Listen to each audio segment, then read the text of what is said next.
Hi, everyone. My name is Anthony Cruz III, and I am the publisher of the Capital Sports Report. I am also the host of the Capital Sports Report Live. As always, I am joined by Susan Wade, a writer for Speed Sport News, Auto Week, and Competition Plus. Today, we have a special guest for you, Tom Weisenbach. Welcome to the show, Tom.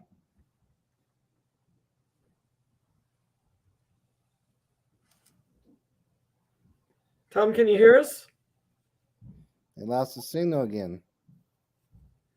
We've been having difficulties. All of us have been having difficulties Oh, today. there we go. I can hear you. Okay. Yay. Welcome. Welcome to the show, Tom.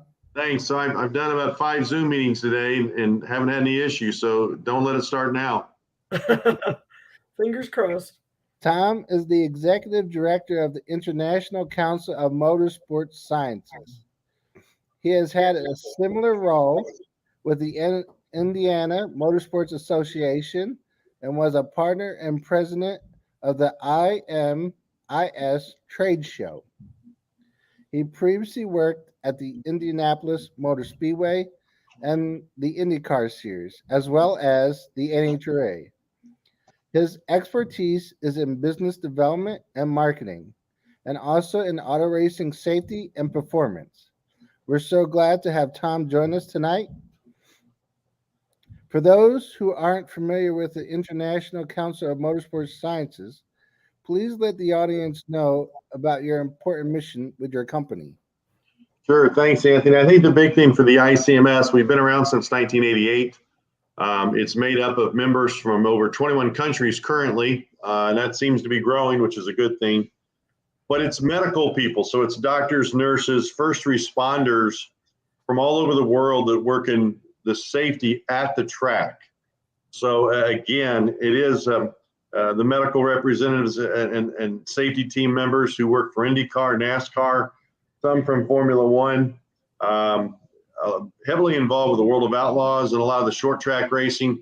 And that's one of the areas I'm trying to expand our identity is in the short track racing, grassroots racer. I look at all the drag strips we have, just the U.S. alone, and wonder, are they ready for the new types of race cars that are going to be coming to their tracks? And that's concerning for me and our organization. So, but for us, it's about education and training. And I think, Anthony, that's the biggest thing. We're always trying to push what is the latest knowledge that we can share with racetrack safety personnel from all over the world. And, it's a good group. It's very engaging. A lot of our members from parts of the country will talk to each other really constantly about something that happened at their track last week. Has that ever happened at your track? And if so, how did you guys deal with it compared to how we dealt with it? So it's a lot of just open communication and constant education on safety for our racers. Yeah, Tom, this past weekend in Texas, we had a racer who was got in an accident and was severely burned. We all know that, fire is probably a racer's biggest fear. And I know that you and the ICMS are putting on a fire suppression, fire rescue seminar project this weekend at IRP, I think it is, right? Yeah, so we reached out to Casey Kohler out at Lucas Oil Indianapolis Raceway Park, just rolls off your tongue. And again, said, hey, we really want to do this training, but we need to have a place to host it at. And I will say Casey and his staff have been great about allowing us to have it there at their facility. On this coming Thursday, March 31st, it's a full day, 8 sessions for Jump Medic. Jump Medic, you pretty much have to be an EMT or a nurse, an RN, or a medical doctor to participate in that training. And it really focuses on several different areas, including airway management. Obviously that's a big one. And then on Friday, April 1st, we're actually going to be hosting our fire and rescue training. Both of these programs are actually curriculum that's been certified and approved by the SFI.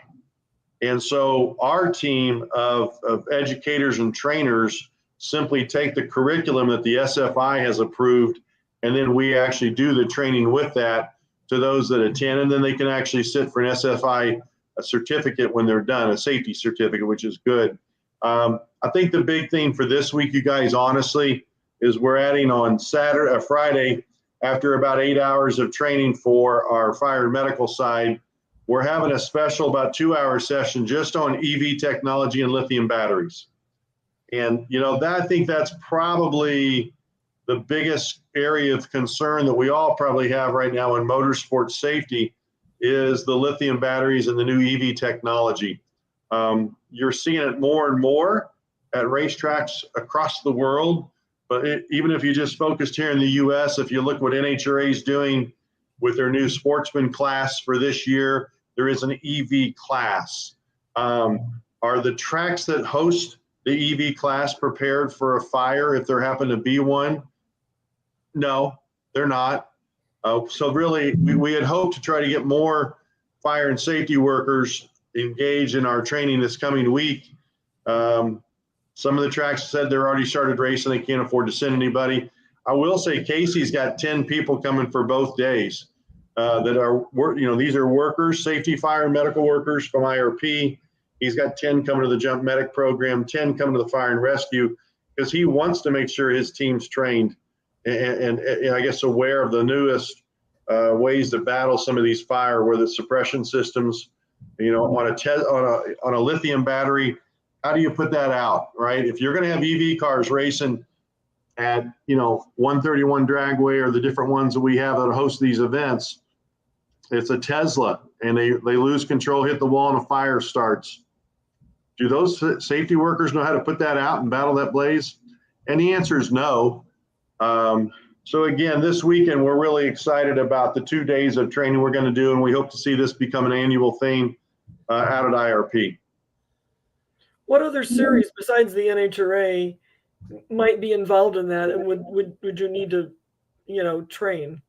Well, I think it's almost, from what we've been told, it's almost everywhere. We just don't know it. So I went to the World of Outlaws dirt late models last year, and they were showing me all the enhancements and safety features they've added to their cars, which is very, very impressive. I was glad to see that they've been more proactive, not reactive, right? And I think all three of us know, typically in motorsports, we're reactive when it comes to safety instead of proactive. We wait till somebody gets hurt or killed, and then we better do something different so it doesn't happen again.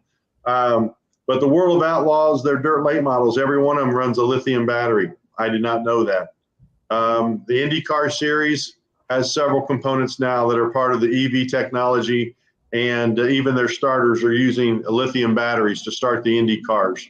If you look, obviously, again, in the NHRA is adding that new sportsman class. Man, I hope, I originally, when I first heard they were going to do that, I thought, well, they'll make that part of the national events, and the safety safari team will be there, and they'll get trained on how to fight lithium batteries or EV technology. And it's not, right? It's a sportsman class. It's not going to be a part of national events. It's going to be at division points events. And for me, that's like, what have we done then to train the safety workers at those tracks to be prepared? I think the answer is nothing. So again, I'm hoping that NHRA will get more involved. On the sports car series, it's again more and more, Susan. That's the way the OEMs are pushing. And so these sanctioning bodies kind of, I hate to say it, but they cave into the OEMs and start doing what they want them to do. And I'm fine with that. If the OEMs want to push that technology, that's great. I'd tell them I'd want $500,000 or more to train my safety people on how to battle that safety side of it, right? I wouldn't just let them, yeah, let's do it and move forward. I would hold the OEMs accountable and say, you're a partner. We'll promote your EV technology, but I want $500,000 or $1 million so I can purchase the right PPE for my safety team members, as well as train them properly. Have you or anybody else from ICMS talked to the automakers about that? Not to the OEMs, no, because they don't want to hear from me.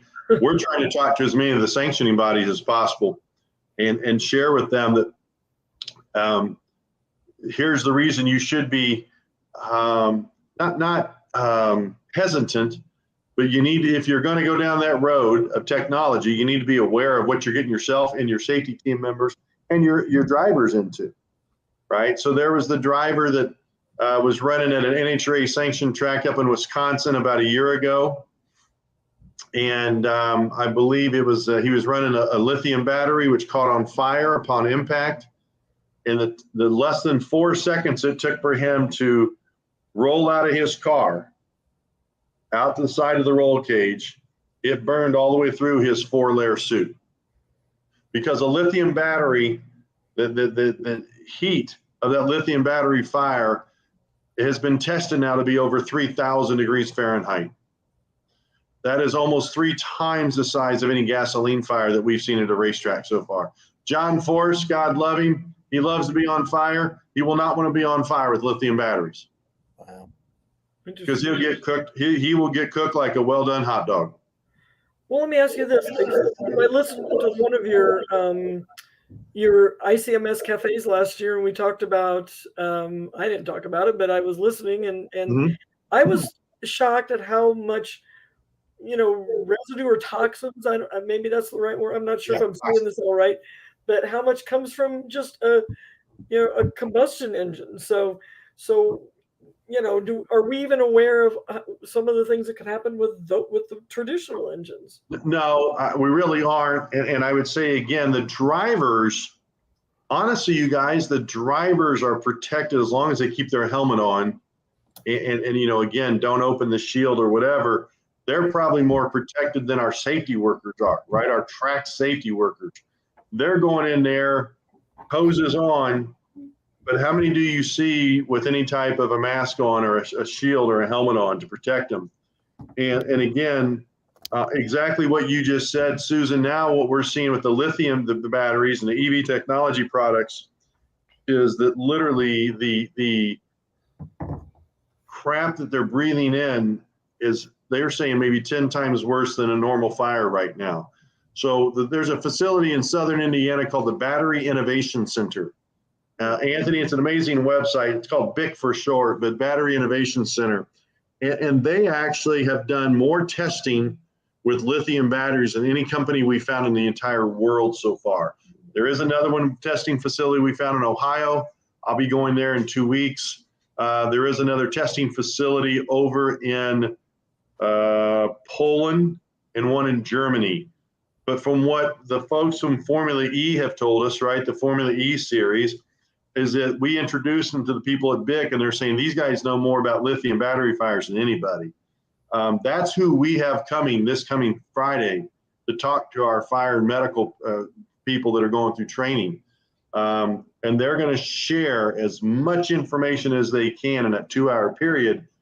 And we're hoping that the fire and rescue personnel that are there will ask questions, because they're all begging us for information because they don't know what they're getting themselves into. I think BIC's going to become a great resource for all of us moving forward, just on what they should be aware of before they jump into this situation with a lithium-ion battery fire. And Anthony, I promise I'm not going to talk the whole time and not let you talk, but I just have to wonder. Well, I don't know. Go ahead, Anthony. I'll let you talk because I just feel like I'm butting in. This past Friday at the Texas Motorplex, Ken Singleton, when he was making a qualifying pass, his car burst in flames and had an explosion about midway down the track. Yeah. And his team, the high risk racing team, said he didn't spread no expense on safety equipment, but his car exploded and he got badly burned. That's what Susan was talking about. 26% of his body. He was having surgery 5:15 Eastern today. I don't know how that went. When you guys deal with or your safety people, do you have to have special qualifications to deal with the nitromethane that a lot of these top fuel dragsters and funny car people use when they are racing these kind of 11,000 horsepower or approximately 11,000 horsepower vehicles that can explode in mere seconds? AC, I say that anybody that's working at a racetrack needs to be aware of whatever type of fuel they're running that night, right, or that day. Because Yes. it could vary, right? If it's a sportsman series and it's gas, and if it's the nitro cars, it's nitro, and you can even have alcohol cars. And so I think that the safety team members that are working those events, they need to be educated on what the different types of fuels and how it's going to react if there's a fire. And typically you'll have at those racetracks working local fire department personnel that have been contracted out.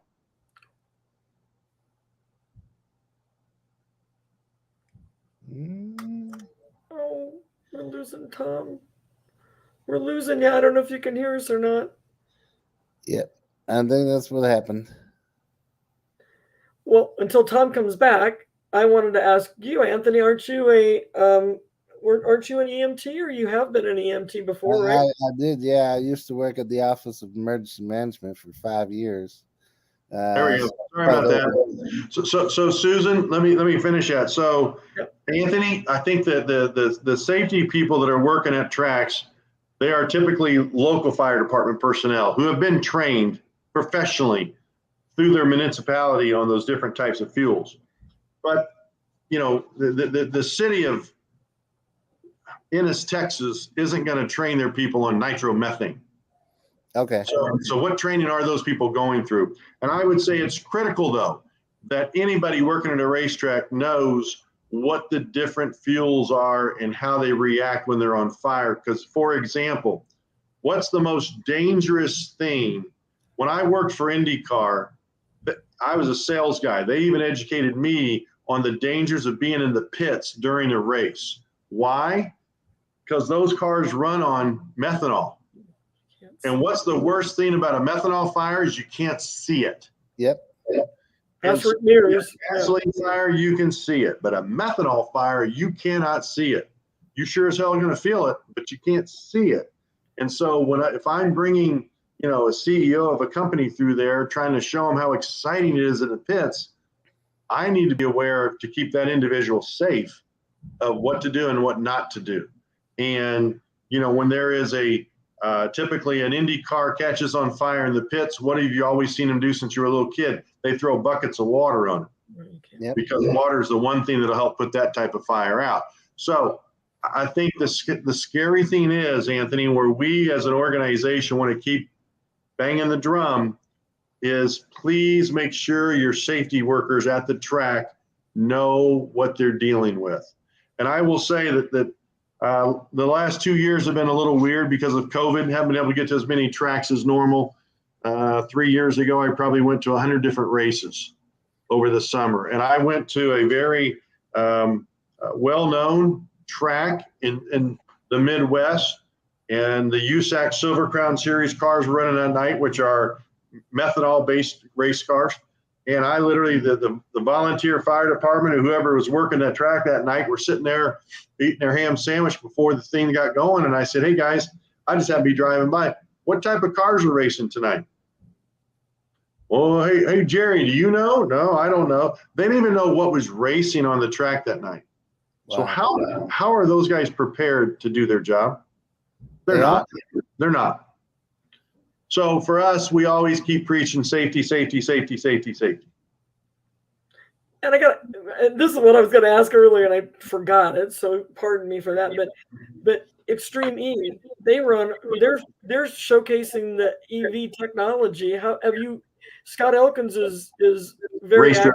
Yeah, and so has he shared with you what they found? Oh, they're into their second year now, but did he share with you what he's found out about the fire idea of behind? So there's a lot of concern with Formula E cars. There's also an E Rally series, which makes it even more challenging because they're off away from really a city. They're out in the middle of no man's land racing. If there's an accident, it's harder for the safety people to get there. But Formula E, we have got several of our members work as safety team members for Formula E events all over the world. John Evans does it for the race in New York. Bjorn Boss does it over in Belgium.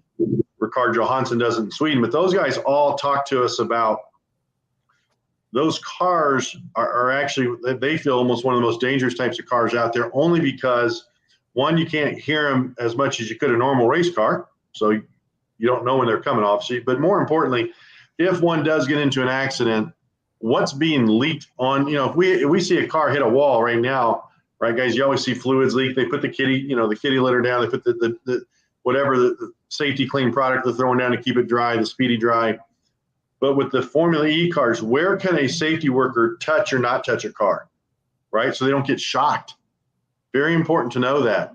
And Formula E has actually a light system built into their car with sensors where it's red, yellow, green. If the car is running and it's racing through the streets, that light is green. You can touch it and there's no concern. If there's been an accident and it's yellow, it's approach it with caution, but you should still be able to do it. If it's red, don't touch the car. So there's sensors in here, Susan, that they're trying to use to help keep everyone safe. The Formula E battery pack is actually constructed by the Williams Advanced Engineering Group out of the Williams Formula One family over in Europe.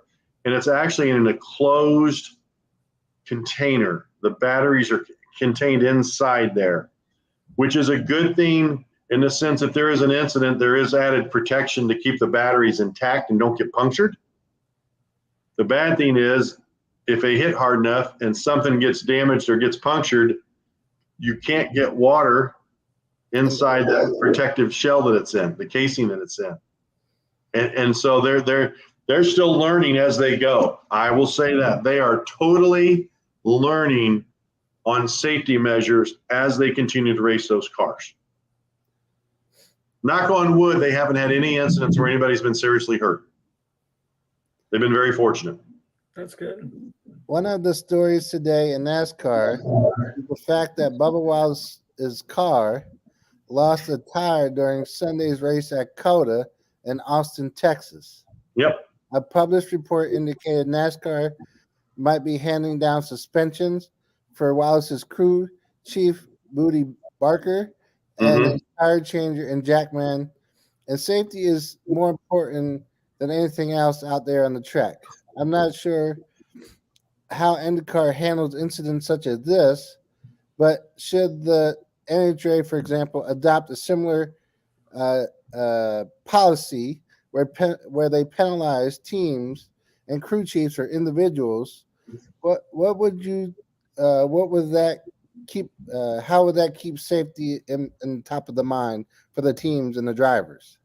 Well, I think I will say on the NASCAR deal, this is the very first year they're doing a single hub to keep their tires on, right? It used to be the lug nuts. Next gen car.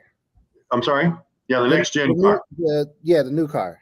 So it's a single hub, and so it's actually exactly pretty much what IndyCar has been using for 20 years. It's not new technology. But a lot of the crew members and the guns that they have, they're still getting used to how to get that on all the way. And I think that's probably what happened with Bubba Wallace. I think in almost every race that NASCAR has had so far, Anthony, I bet almost every race they've had at least one incident where a tire's come off. And I don't think it's necessarily, it's not the rim's fault, the tire's fault. I don't even think it's even the crew member's fault. I think it's still just this new technology of the single nut lock system that they're using. Should NHRA look at something like that? I think NHRA, they've never had issues with tires coming off. I've seen a few different incidents. I like to get your guys' thoughts. When you see a car kind of almost premature launch, when the crew guy is maybe putting the body back down on a funny car and it launches and throws it back. Yeah, we've seen those guys, and I've always said that's extremely dangerous. When there's an oil down, they penalize the teams down in NHRA. Yeah. What happens? What do they do to a team if they have that situation where the car pre-launches and they literally project a daggone crew member, flying through the air? I don't know what the NHRA's rule book is on that, if they do anything on that. But I think in a way, Anthony, they are doing, when there's oil downs, they are penalizing a team. Now, is that for safety? Is that for time management? Probably time management. I would like to think it was safety because they spend a lot of time period, so wasting time on other things. So but Susan, I think the NHRA says you oiled the track down, you slowed our show down, we're going to penalize you. And yes, they have to then go out with the safety unit and clean off and drag and this and this and this, and it just slows the show down. So I think I agree with Anthony. I think they're probably doing the penalization of if you do an oil down, I think they're doing it more because you're slowing the program down as much as safety. But I don't know if NHRA has nearly as many situations where you could penalize a team for something stupid that you might see with a crew member of a NASCAR team. I always thought NASCAR, they had 8 lug nuts. They'd have tires coming off, or at the end of the race, they inspect the tires. And some of these teams would only put 3 or 4 lug nuts on a wheel because they're trying to get out the pits as fast as they can. NHRA's never had that as a problem that I'm aware of, right? I've never seen that, but I don't know of any other incidents or situations where NHRA could look at something as to penalize a team for doing something like NASCAR is trying to do to Bubba Wallace's team.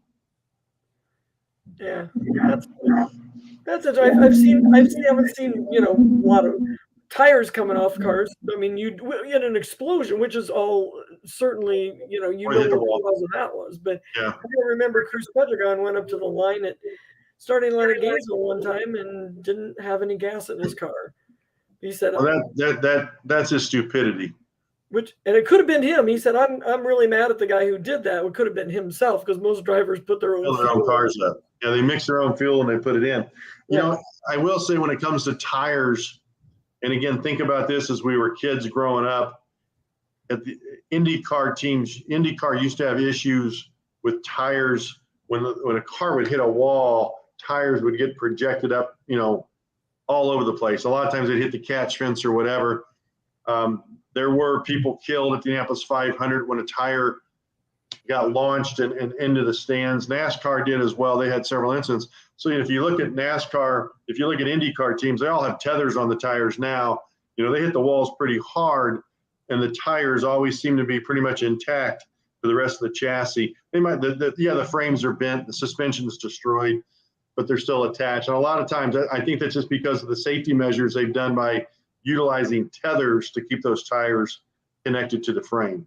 That's a good safety feature.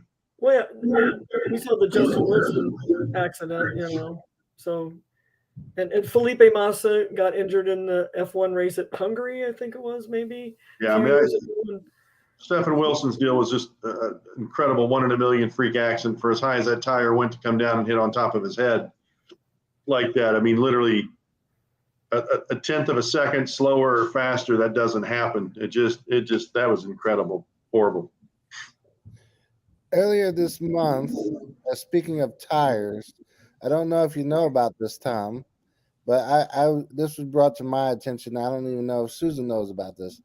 But earlier this month, at a Midwest Drag Racing Series event, Joe Albrecht had a drive shaft break and took out his rear tire. Then he crashed into the wall, and he was able to walk away, but the tire exploded, and he was able to walk away after it hit the wall. I had not heard about that one, but I will say in sprint car racing, you'll see that several times a year, Anthony, where the drive shaft will break, and literally most of the time in a sprint car, the drivers are literally sitting on top of the drive shaft, right? It goes between their legs. It's extremely dangerous. And they've worked on trying to design of removing it to one side or the other. But I have seen that numerous times in sprint car races, wing to non-wing, but I've never seen that in a drag car before. Well, the reverser got around Dale Creasy's leg at Edmonton, and that was a huge, huge deal. I mean, it was very devastating to him. He's lucky he still has his leg. Yeah, absolutely. You see, here's the trouble is you cannot prevent what you can't predict, and motor racing is unpredictable. Those accidents are, so it's sort of hard to know. It always seems to be something different, doesn't it? Yeah. So, but can you talk about the difference between the traveling medical team and the tracks that use the local emergency team, which those people might or might not have ever worked together before. So, well, yeah, I think that's an interesting comparison of what is the knowledge and experience between those two groups. And it doesn't matter if it's drag racing, safety safari versus your local volunteer fire department. It doesn't matter if it's IndyCar traveling team compared to, you also have at an IndyCar race, the local fire department's contracted out as well. They have both. Mhm. NASCAR has both. AMR, American Medical Response, is a big sponsor for NASCAR and IndyCar. They sponsor that safety team. They hire doctors who go to all the races. So Dr. Bert Vargas is a neurologist, so he's a concussion specialist. Bert goes to every NASCAR Cup race. He is contracted out by AMR, and AMR has him go to every Cup race. So if there is an incident involving a Cup Series driver, the same driver is there to evaluate them and then determine when they should be released to go race again. And I think that's important to know. And if you look at, almost all forms of World of Outlaws, they have a core nucleus of safety team members that travel to every race with them. And then they also contract local. So they've even made it that's important for them. Now, USAC's not done that. There's a lot of other groups that haven't done that. I would say World of Outlaws, and it's funny with their name and how they were started, the World of Outlaws and Dirt Car Series, which is all part of the World Racing Group, they are probably the most proactive racing series in the United States when it comes to driver and participant safety. They are very proactive. They've actually sent everyone, even in their front office, including their president of their company, has gone through our racetrack safety program training because they think it's that important that everybody on their team understands the importance of safety. And I will say, they bought the latest backboards and other safety equipment that maybe Halmatro offers. It's awesome. And again, most other sanctioning bodies are reactive, right, guys? They wait for somebody to get killed. And then it's like, man, we need to do something about that. Well, you should have did it before somebody got killed. So, but again, Susan, I think that it's interesting. I do know for NASCAR, for their truck series, for their Xfinity series, for their Cup series, they now require a trained fire safety personnel in every pit stall. So let's go back. Anthony, you and I talked a little bit before the show started about I worked at IRP. IRP is going to have the truck series back there for the first time in about 5-6 years. It's going to be a great event. It'll be sold out, standing room only. It'll be the best race the trucks put on all year. But Casey Kohler, the track general manager, is challenged because they're going to start 36 trucks on that race. He doesn't have 36 fire safety personnel trained that can work that race. And that's just what he needs in the pits. Plus he needs his normal 2 to 3 teams of safety personnel around the different areas of the track. And so obviously, we're working with Casey to try to use this week's training as kind of a recruitment tool for him. But every track that hosts a NASCAR of those top 3 tiers, you have to have that many trained fire department personnel. And I'll tell you what's a shame. I asked Casey, what do you think is your biggest holdup of finding people to come work your events? The U.S. Nationals, the truck race, a sprint car race? What's your biggest challenge? He said, we don't pay enough. But the going rate for a short track or for any track for a trained fire rescue worker, you ready for this? $14 an hour. Wow. You're trusting your life to this person. I said, that's your problem. Because right now, most of those people are also being mandated with overtime at their own fire stations, and they're making more than $14 an hour. And 2, when they finally get a day off, do they really want to leave their family or their own personal time to go work an all-day race for $14 an hour? No. I mean, that's insane. And so I told him, I said, I think you need to be $40 an hour. He's, we can't afford that, right? He said, Short tracks, you can't afford that. How can you not afford it? If you're going to run these EV class sportsman series and drag racing at 131 Dragway or Terre Haute or Bunker Hill or wherever, how can you not have the right trained personnel there? You brought up something. I'm sorry. You get what you pay for. You brought up something very interesting, though. What is the obligation or responsibility of the the track operators have a million things going on at one time. What is their responsibility in all this picture? Where do they fit in the puzzle here? Well, I think track operators need to finally wake up and put safety first, and it's something that typically doesn't get done, right? Because they're running on such tight budgets to where they're barely making money on some of their races, and some they're even losing money. They're going to tell you that they can't afford to send somebody. We can't afford to send my 6 guys who work every race to your training for $175 a piece.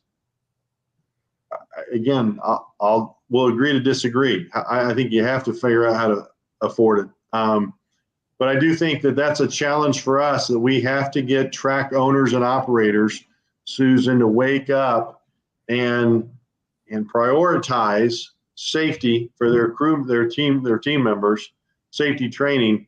So when we put this racetrack safety program on twice a year, like I hope to see in 2023, they have got to start sending people to this. We have people coming from Ireland, Sweden, and Brazil this coming week to simply watch what we're doing, because they're members of the ICMS and they want to help me replicate the training that SFI has created.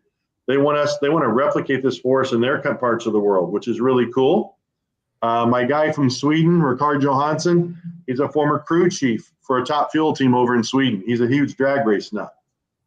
But again, these guys they see the importance of it. But we have to get the track owners and operators to finally wake up and make safety number one. Do you think that they're just cut corners? Because about 10 days ago, unfortunately, we lost 2 drivers, one as a drag racer in North Carolina and another one in Virginia at a dirt track. Mm-hmm. And I don't know exactly all the details on those 2 deaths, but I reported on them. And maybe these tracks they don't see, they're trying to look at their expenses, and maybe they're like, okay, well, we need these, but we don't want to pay the price, so we're trying to like cut some corners, and maybe that unfortunately hurts them in the end when somebody gets seriously injured. I think Anthony, to answer that most racetracks, no matter where they're at, no matter what type of racing it is, are going to provide the level of safety and medical personnel that the sanctioning body requires. Okay. And for those events that they're the promoter of, right? So there's that weekly racing series, whether it's, a late model or a stock car or sprint car, doesn't matter. Those are the weekly series where it's not a sanctioned event, it's just their event. Then it goes back to, what's the insurance require? What's the insurance company require for you to run that event and to properly insure it in case someone gets hurt? And so we are trying to get K&K Insurance more involved with us. I mean, they're one of the leaders in motorsports insurance. Paul Underwood from there has been a member of the ICMS for a long time. And I'm trying to get him to help us stress to their clients, which are racetrack owners and operators and sanctioning bodies, the importance of safety. But I think right now they're only going to provide, as if you owned a racetrack, you're going to look at your sanctioning agreement with whoever you're racing that week, and you're going to say, okay, I have to have an ambulance. I got to have 2 ambulance workers, and that's all it says. I don't need a fire truck. Okay, good. And that's it. And there are even some track owner operators that are saying, I've got an ambulance. In your sanctioning agreement, you didn't say it has to be a running ambulance. I've been to racetracks where there's an ambulance there with no engine in it. Wow. But there's an ambulance there. And I really would like to say, let me take you to court on that one, right? If I'm a race car driver and my son or daughter gets killed, I'm going to come sue your ass and your whole smart ass line of, I got an ambulance here, it doesn't have a motor in it, but my sanctioning agreement didn't say it had to be a running ambulance. I'll win that. What judge is not going to rule in my favor? But again, I think that's a real challenge for us, is that the track owner operators are running on such a tight budget that they're going to do the least amount that they're required to do. Okay. Is it right? No, it's not right, but that's what they're going to do. I will say, I don't know if you guys make it to many short track races. Susan, you go to a lot of national events, but guys, right now, short track racing in the United States is as healthy as it's ever been. Mm-hmm. I'm talking huge crowds, great car counts. Cash is flowing into those short track owners' hands right now. It's time that they finally step up and invest those dollars back into their facilities and their people. I agree. Anthony, sorry. COVID had a profound effect on the motorsports industry. What did we collectively learn from that? And what has the pandemic, as the pandemic fades away, are we seeing any protocols that we might want or need to keep in place today that has been put in place over the past 2 years that wasn't there previously?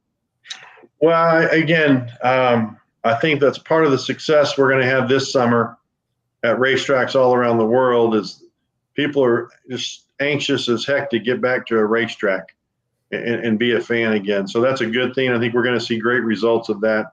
And that's really, COVID's kind of, I think we've all been boxed up inside our houses for so long. People are just, and we've seen it even last year for the races that could have people at it, people are wanting to go. COVID's not going to go away.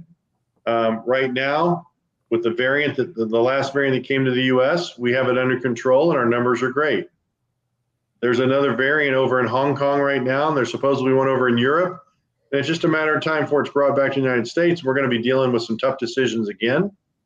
But COVID is not going to go away. It's here to stay. Now, is it more of like the flu? Is it more, possibly?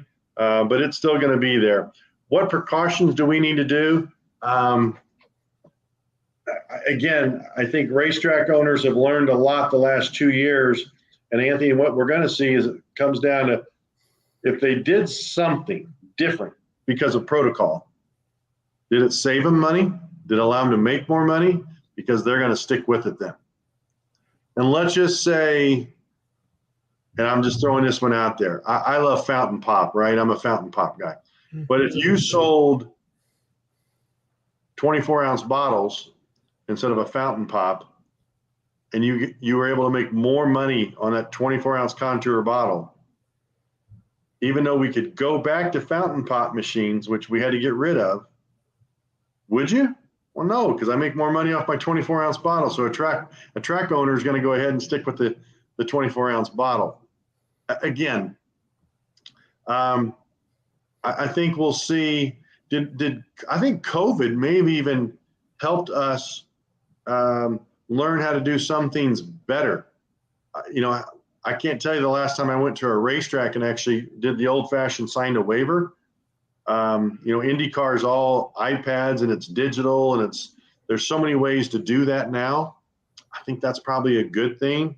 But I would stress, Anthony, that COVID's not going to go away forever. It's still here. Knock on wood. Right now, we're managing it, and we should be able to host our events like we used to be able to do. But I do think there's going to be track owners, operators that are going to say, hey, if I did something different and enabled me to make more money, they're going to keep doing it that way. And I hate to say part of that might even be staff. So many of them cut their staffs back to, bare bone minimum, that they might actually go ahead and continue down that road, which would be scary. I want to touch on this ambulance part again. Okay. You said that some tracks just have an ambulance, but it doesn't have an engine in it. And every track should have an ambulance there in case something happens. And unfortunately, a lot of drivers have wrecks and accidents at races like every time there is an event. Unfortunately, Mm-hmm. is there any kind of grants out there that could potentially help these tracks and kind of offset the cost so it's not out of their own pocket, or maybe work with some potential sponsors to help them get better equipment? Well, that's where I think if AMR is one of many national ambulance services. Matter of fact, they're even a global ambulance service. I think you'll find that their involvement with several tracks. And I will say, I know that at one point in the last couple of months, they were in talks, Susan, with IRP to take over safety there at IRP events, all their different races. So there are companies, AC, that you can contract out with, to provide that ambulance service. In the end, it might cost you a little bit more than your $14 an hour staff that you got sitting over there. But you know what? They're well-trained professional people, and everything's going to be on their responsibility and not yours. I think there's a real positive to that. So again, I think that there are going to be opportunities for tracks. And I will say NFL stadiums have done this, Major League Baseball stadiums have done this. They're looking for ways to, even if it means outsourcing that service, if it makes sense, you look at doing it, and they are. So I think tracks could continue down that road. When it comes to grants, I am not aware of any grants that are going to be out there. I think that SEMA and PRI, especially PRI, is doing some great things with lobbyists in Washington, D.C., trying to make sure laws don't change where we lose the capability of running races like we run right now. Again, you have lawmakers, some lawmakers, believe it or not, in D.C. that want to go ahead and get rid of, combustible engines and have all electric engines because it's cleaner. I'm not going to go to an NHRA Top Fuel event and have an electric Top Fuel car go down the drag strip. Part of that experience as a fan for me is hearing it, smelling it, Yep. seeing it, having my body vibrate. Electric car's not going to do that for me. Give me a break. But PRI's done a great job of trying to promote to the legislators in D.C. the advantages of what our industry brings, the number of jobs that our industry brings, the revenue that our industry brings, because it's in the billions of dollars a year. So I am working with PRI on a couple initiatives, obviously on safety for tracks. And one of the areas we have had discussions is, could there be grant funds available to help offset the purchase of fire extinguishers or backboards or whatever equipment they may need at their track? Could there be a grant available for that? And I think if PRI is successful building up their membership, which they're trying to do, and kind of mirror what SEMA has been, right? Susan, you're very familiar with SEMA. Mm-hmm. It's a membership-based organization now. They own PRI. They're making a PRI a membership-based organization. I do think, Anthony, down the road, there might be some opportunities for short tracks to apply for a grant through PRI to help with medical equipment. Okay. That was a cool idea. It's not there yet. I think within 2 years we could be at that where tracks would be able to do that. And I threw out in my conversations with Tom Deary, who's heading that initiative up for them. I even said, Tom, even better operating caution lights, right? There are some tracks that have such old light systems, you don't even know when it's a caution. If the yellow's out, you and I can't even see it, and we're looking for it. There's some really good lighting systems out there. Could there be some type of, again, a grant that would help them with lighting systems at the track, or, again, safety equipment? And I think we're within 2 years of maybe seeing some funds being available for that. But you know what? Not every track. How many racetracks are there in the United States? A lot. Right. I believe last time I counted it was 1,900, almost 2,000 racetracks. Okay, so 2,000 racetracks aren't going to be able to go ask for money from PRI. They don't have that kind of money. But I think, again, there's going to be some opportunities down the road there for some tracks to maybe apply for a grant from PRI, which would be pretty awesome. Got to have a little creativity there, I guess, putting some packages together with some local people, maybe. You never know. Well, I think, again, that these racetrack owner operators are not always they're probably not familiar with grant applications. So they're going to have find someone maybe in a local community through their local mayor's office or elected official's office or a university who applies for grants on a regular basis. Maybe help them write that grant application and submit it to PRI down the road. I will tell you guys that I've applied for a grant from the state of Indiana.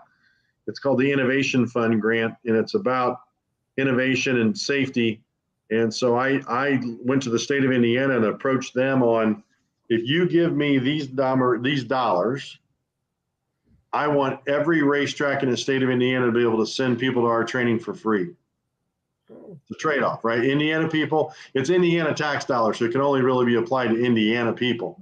But if I can make it work for Indiana, then I'll go to the next state and the next state and the next state. And, the state of Indiana is looking at $25,000 I might be able to get. And if I could do that at $179, $175 a piece, do that math, we could really train a lot of track safety workers from all over the state of Indiana, right? So it's $25,000 divided by 175. That's 143 track safety personnel that we could train. That's a lot. I mean, that's I even thought it'd be more than that. So again, that's where I am trying to find some of those dollars as well, Anthony, just to try to figure out a way. If somebody says, I can't send, Kokomo Speedway says, I can't send my people, it's too expensive.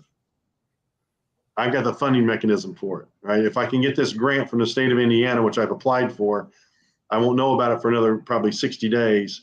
But if I can get that, the next time we host the racetrack safety program, I want to be able to go to all 51 racetracks in Indiana and try to get them to send somebody to our program. That's good. That's almost, it's almost 3 people from every racetrack in the state of Indiana. That'd be pretty awesome. Indiana is, I look at Indiana as the leader in all motorsports, whatever it is. They get it. They get it. So maybe as our governor has, our last 3 governors have, and that's why we've been very fortunate. Governor Daniels, Governor Pence, and obviously Governor Holcomb, all 3 of them get it. We have to hopefully continue because, in Indiana, let's be real, it's probably one of the top 10 industries for the whole state is motorsports.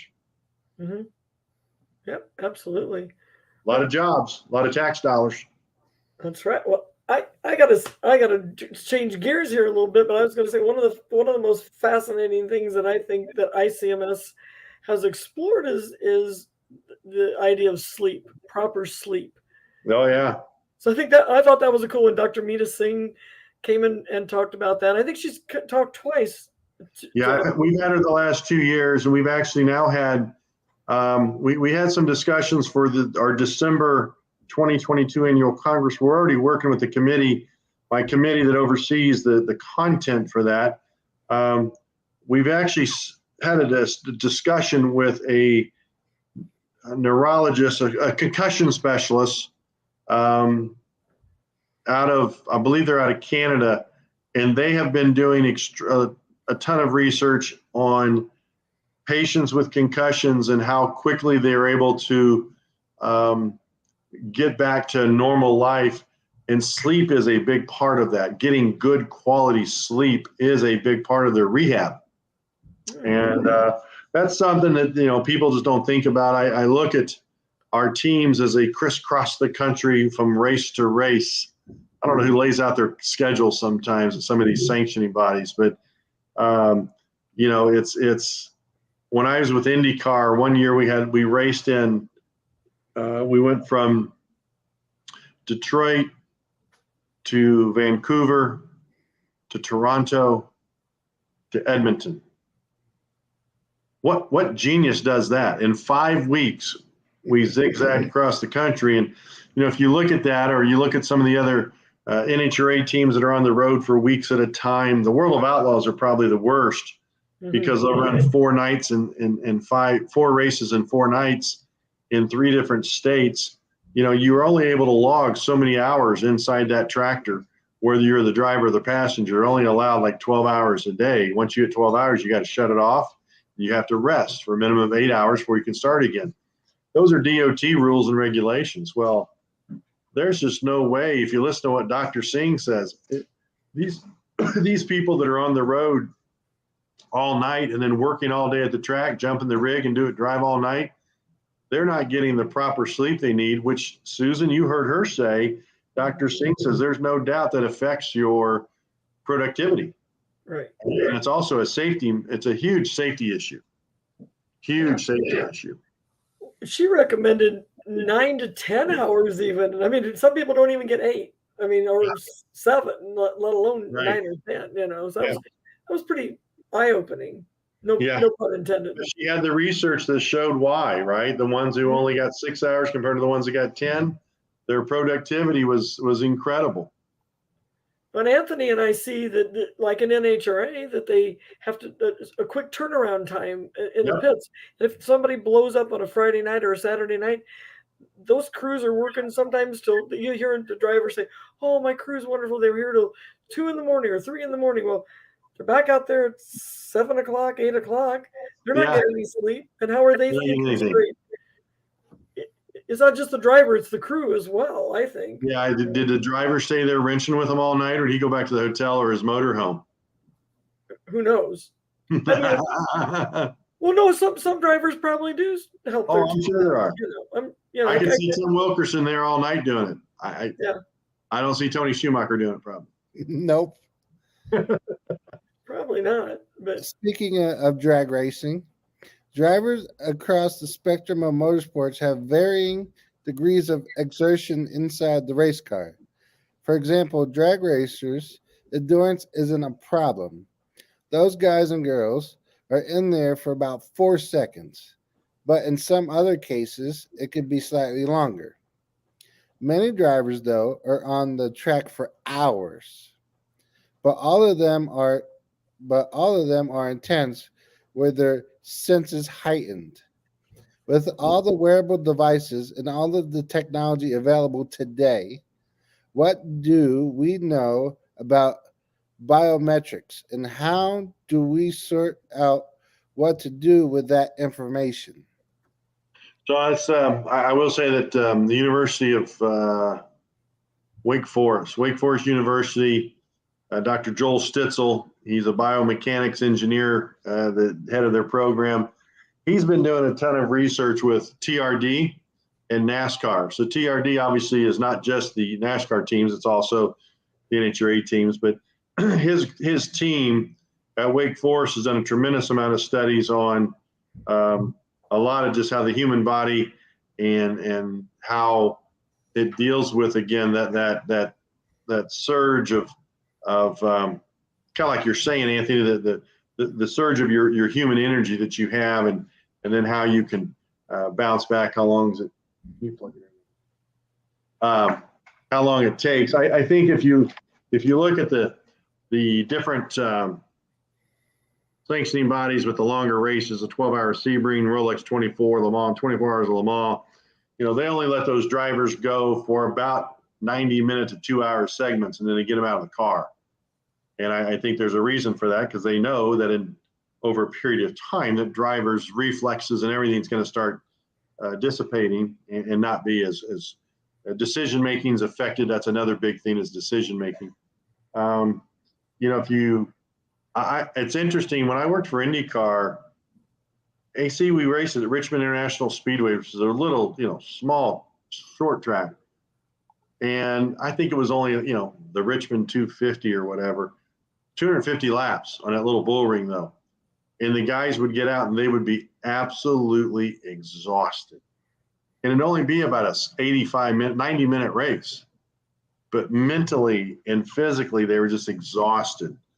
And in, the Indy 500, you expect that, I think, 500 miles, and with the cautions, it's not like it's just 500 miles. It could be 4 or 5 hours because of cautions or whatever.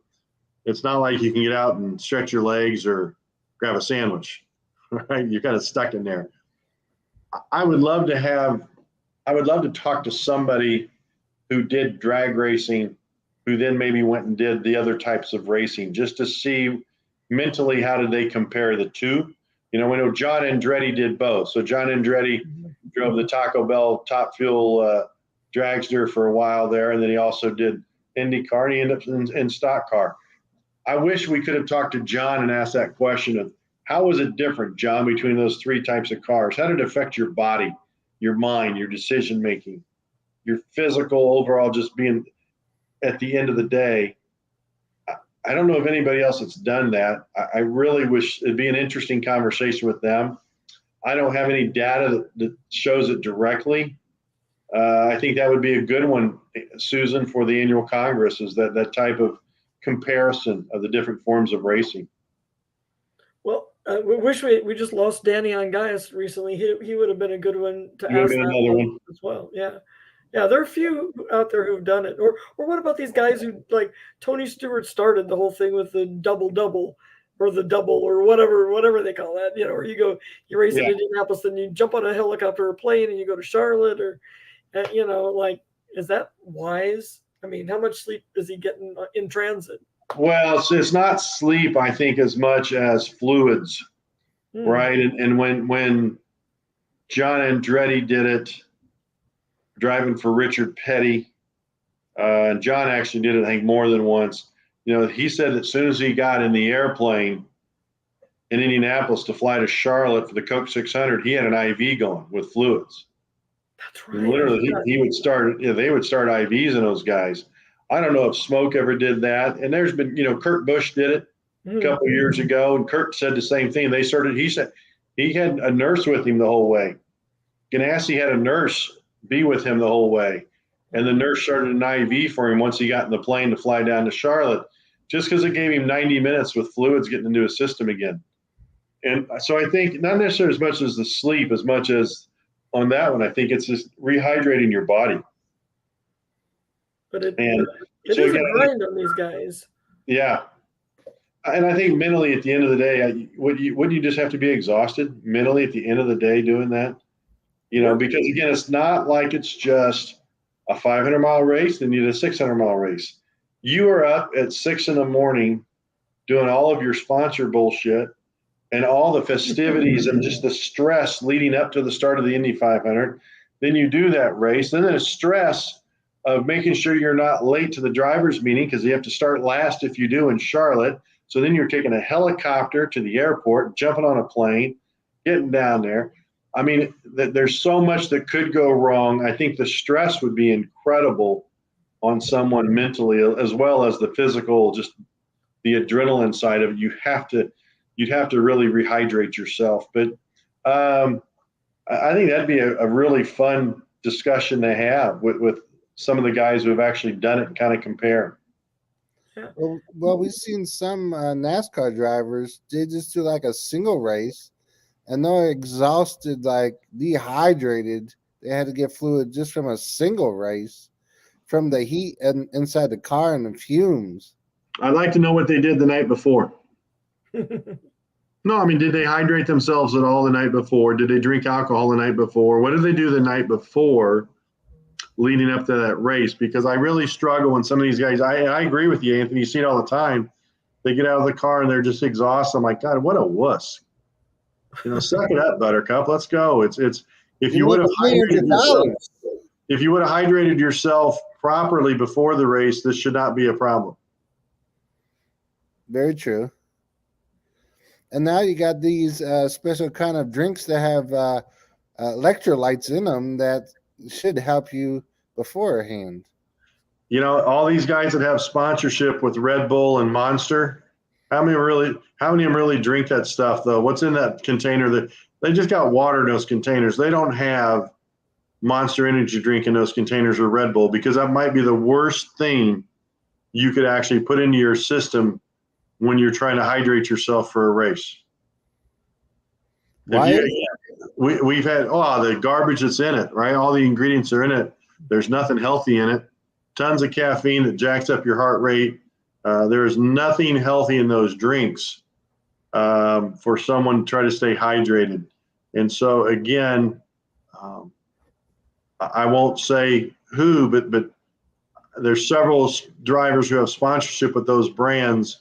And in their water bottles, you'll notice it's not a can of the product. It's in a water bottle. And it's got the logo all over it. So it looks like it's Monster. And they're sitting there sucking it down after the race on TV because they get paid to do that. It's not Monster. It's not Red Bull. It's not Full Throttle, if that's even a brand anymore. It's kind of like there have been some NHRA drag race teams that had Redline Oil and Royal Purple as sponsors for years, right? Mm-hmm. You'd see them put the bottle, pouring it into their engine to get it ready for the next run. So you thought they were putting in Redline Oil. What you didn't see is what they put in that bottle in their trailer before they came out to do that. It was not Redline Oil. It would be Valvoline or Pennzoil or whatever else, but they're getting paid by Redline Oil or Royal Purple to have that on their car and make people believe that they're using their product. And I will say that numerous teams have done that over the years in drag racing, where what you see them pouring in the engine is not what's actually in that bottle. Secrets out. Secrets out, you guys. Don't tell Forrest. Yeah, don't tell anybody. We won't tell anybody, I promise. I wonder, auto racing engineers are always looking for that next thing, that next, whatever, new materials, whether it's lightweight, stuff, more lightweight stuff, something, I just read an article at Auto Week that's talking about how this company in Sweden, it's a startup, and they're making paper parts made out of paper. Are you familiar with that? No, out of Sweden, there is a company that has a product called Dolcol, which is stronger tubing than what most cars have in their chassis, but also it's much stronger, but it's also much lighter than the general tubing that you see used in chassis that are being built. And so you'll see a lot of sprint cars, drag race cars, stock cars that are tube chassis that now have that Dolcol product in it. And it actually is all being imported from Sweden. All because it makes the chassis lighter. But paper? I mean, I've never heard of paper. Yeah, that was a new one on me, and I thought I don't know. That just doesn't sound quite right. But it's supposed to replace parts that are made out of plastic and fiber composites and even pressed metal. So, Anthony, what happens if a car catches on fire and it's got paper products in it?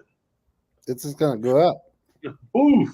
Yeah, you'd think. I mean, I had not heard of that. Do you know of any series where those parts are showing up, Susan, by any chance? The only person, there's a company, a motor scooter company, which is not racing, but it's a motor scooter company called Cake, which I haven't even heard of before, but it sounds delicious. But they're interested in putting the parts in their little scooters.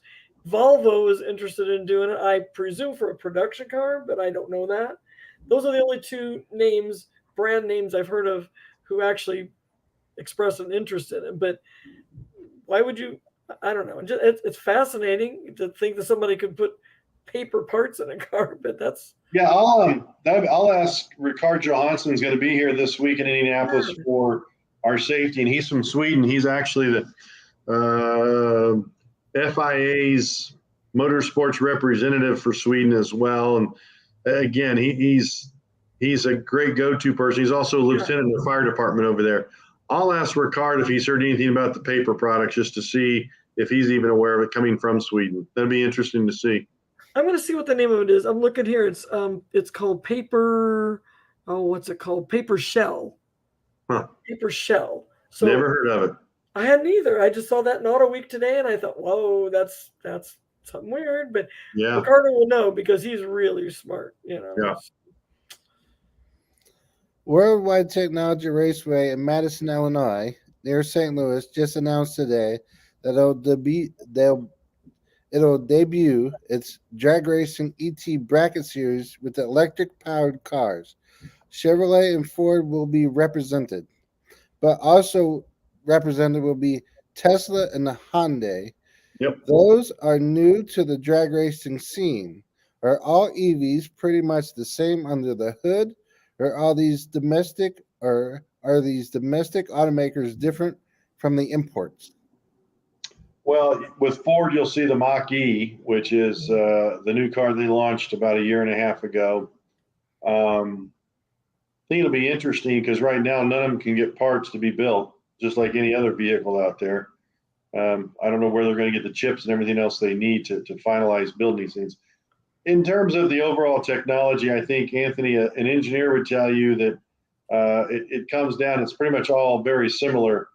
There might be some other bells and whistles on the vehicles, but how the technology actually works with drivetrain being electric or what have you, it's all pretty similar. And, I will tell you that I was working with Larry Dixon for years trying to find sponsorship, and we made a great presentation to Kia about getting involved at the NHRA. And, Kia's got a big push right now in electric cars as well. They all do. And they did not understand how they fit into the NHRA, right? They just didn't think their brand was something that matched up with the NHRA fan base at all when Larry and I went out to California to meet with them. But I think it will be interesting. In talking to the NHRA, Ned Walliser let me know that the OEM partners of the NHRA, which I believe is just Dodge and Chevy, correct, and Toyota, those are your three that are involved at the top level. Those are the three that really wanted to see the EV series get added to the sportsman class. And I said, that's great. Did you ask them each for $500,000 to train your people? And the answer was no. And so, again, there's no doubt that the OEMs are driving that bus right now, Anthony, because they want to sell more electric cars. Now, how about this? And I don't have the answers, but I'll throw this out there for you guys. How long can a Tesla or a Ford Mach-E, any of these cars, how many runs can they make without having to be charged? Or are they going to have charging stations? Are they going to want charging stations at the racetrack? What drag strip has charging stations at it? None that I know. And if you do the charging stations, who's going to pay for those? And if you need more gas to run your car, you go buy the race gas from the VP Fuels guy or Sunoco guy. If you go plug into a charging station, there's a cost for that. So again, but no racetrack has charging stations at it. So, and again, I don't have those answers. I would love to be asking Ned or Glenn Gray or Tim White from NHRA. So how many runs can a Tesla make in a weekend before it needs to be charged? What if a guy's getting to the semifinals, but he realizes his car needs charged? Can he leave the facility, go get charged, and come back? I mean, again, there's so many questions that we just don't know about that type of racing yet. They're going to have to get charging stations if they want their fans to be driving these cars as well. Yeah, I don't see a lot of fans wanting an electric car. Maybe I'm wrong. No, but I'm saying, like in my state, they're saying that in a few years they won't be able to sell new vehicles that aren't electric. So where's the structure for everybody who wants to charge everything? And that's what our members of the ICMS from all over the world have said. The infrastructure is not there to provide the power grid's not there to provide the charging power that they're going to need for all of this. Because that's just cars. I mean, think about people using all the energy they use in their homes. Everybody comes home, from work, they want to plug their cars in, but you've got dinner, you're cooking dinner, you're running your washing machine, you're doing all those things, dishwasher. Well, I think the other thing that we've talked about as an organization is how safe is it to have a charging station in your garage? And if you actually do any research on electric car fires at people's homes, if you Google that, 9 out of 10 were started by the charging station catching on fire in the garage, burning the house down. So again, there is still that is a part of the technology that still needs to be worked on. So it's safe to have the charging stations in your garage. Okay. So we're getting the So cart before I'd be the horse. leery of that. Anthony, are you getting the high sign that it's time to roll? Yeah. I just Yeah. got one more question, and then we can wrap it up. Yes. Spinal cord injuries are especially frightening. We've seen one with Robert Wickens, the former IndyCar driver, Yep. who actually returned in January for the Rolex 24. Robert Wickens has made progress from his injuries. The ICMS has a number of experts in this field: prevention and spinal cord protection, treatment, and extricating drivers from crash cars. How is the industry advancing on this front? Actually, again, on the extrication side, AC, that's a great question. On extrication, there's actually some new equipment out there that allows a safety team to remove a driver who has a spinal injury quicker, also safer without moving them around, perhaps causing more injury, more damage to the spinal injury. I tell you, another big theme where the advancements have really come is in the surgery and post-surgery. The surgeons that are out there, spine, orthopedic, whatever it may be, they've really come such a long way in knowing how to deal with some of the injuries that we've seen, like what Robert Wickens had. If you look at over the years, we've had drivers get their feet mutilated. Pancho Carter would be one from years ago that I still see Pancho walking around. And he just says, I'm lucky to be able to walk, right? And guys, it goes to guys like Terry Trammell, who just are masters at fixing broken bones. And then the other part of that, I think, Anthony, maybe even the biggest part, the advancement is in therapy post-surgery. Robert Wickens had a team around him that pushed him harder and further than ever, but had a workout regimen that helped him rebuild the strength for muscles he still had or had use of, right? There are certain parts of his body that no matter what they do, he can't do it. But what they determine is, okay, but this works, and this work. Let's focus on getting those three areas of your body strong. And that became his new core. And, obviously the racing technology of paddle shifting, what Robert does, right? He does paddle shifting. That's been around for years. Formula One's used it for years and different types of racing has, and that's fine. I just think on the medical side, one, I think our chassis, our roll cages, our cars are better built than ever before. I think that the safety equipment that the drivers wear, such as a Hans device, head and neck restraint system, is better than ever before. If they happen to get hurt, the way that we can extricate them from their car is better than ever. And then the surgeons doing the work in this operating room, they've just learned so much. And then the post-op rehab, physical therapy, it just every phase of that we've gotten better. And we've gotten better because we've learned. We've learned from other people's incidents. We could go down the list of Kevin Swindell and Robert, but you go down the list of drivers that are paralyzed.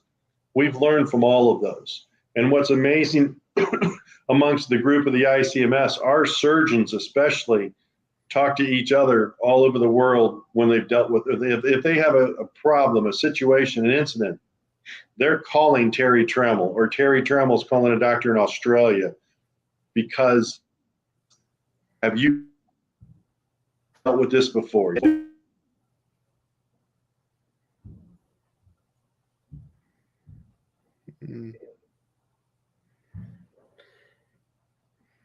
I think we lost him. I think Dr. They bounce ideas off. Oh, there you go. Go ahead. So that's our sign that we're almost supposed to be done, right? They start cutting the signal off on us. But I just think that overall we've gotten better in all those different areas of dealing, hopefully preventing that type of an injury, AC, and then also if one happens, how we can make that driver, try to get him healthy again. We've gotten better. Tom, thank you for your time tonight. Outside of this being on Facebook Live and YouTube right now, this will be uploaded on Rumble and in the next few days. Also, it would be on Anchor.fm, the podcast version. Tom, tell everyone where they can check out the ICMS if they would like to learn more about your company. The best way is just if you want to email me. My email is so simple. It's tom@theicms.org. tom@theicms.org. We're on Facebook. We're on Twitter. We're on LinkedIn. And we're also on Instagram. So find us on those 4 social media platforms. And we look forward, once we get the link from you, Anthony, we'll look forward to pushing out on all those platforms for you. Thank you. Thank you so much. We have so many things we wanted to even explore more. So I hope you'll come back another time. Love to, Susan. Thanks. It'd be a great opportunity. Appreciate that. Thank you.